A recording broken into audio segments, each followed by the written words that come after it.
నిరుద్యోగుల విషయంలో కాంగ్రెస్ పార్టీ డొల్ల వైఖరిని అవకాశవాదాన్ని ఎండగడుతూ ఉద్యోగాల సాధన కోసం డిమాండ్ చేస్తున్న నిరుద్యోగులు విద్యార్థి సంఘాల నాయకులు వందల మంది విద్యార్థులపై పోలీసుల ద్వారా అణచివేత కార్యక్రమాలను చేపట్టిన కాంగ్రెస్ ప్రభుత్వ వైఖరిని కేటీఆర్ తీవ్రంగా ఖండించారు.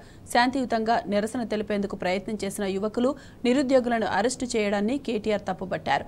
ఉద్యోగాల భర్తీ, గ్రూప్స్ నోటిఫికేషన్లలోని సమస్యలు, జాబ్ క్యాలెండర్ వంటి అంశాలపైన టీజీపీఎస్సీ వద్ద శాంతియుతంగా నిరసన తెలిపి ప్రభుత్వానికి తమ డిమాండ్లను తెలియజేయాలనుకున్న విద్యార్థి నాయకులను అరెస్టు చేయడం దుర్మార్గమన్నారు.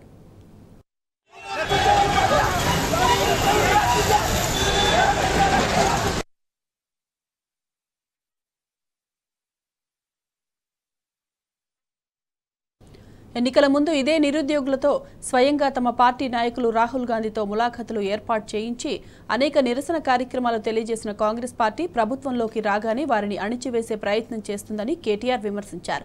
కేవలం ఎన్నికలకు ముందు భావోద్వేగాలు రెచ్చగొట్టేందుకు నిరుద్యోగులను వాడుకుని ఈ రోజు వారు డిమాండ్ చేస్తున్న న్యాయమైన అంశాలపైన కూడా నోరు మెదపడం లేదన్నారు. ప్రజాపాలన పేరును పదే పదే వల్లవేసే కాంగ్రెస్ సర్కారు జమానాలో యువకులకు, విద్యార్థులకు నిరసన తెలిపే అవకాశం కూడా ఇవ్వకుండా నియంతృత్వంతో వ్యవహరిస్తుందన్నారు.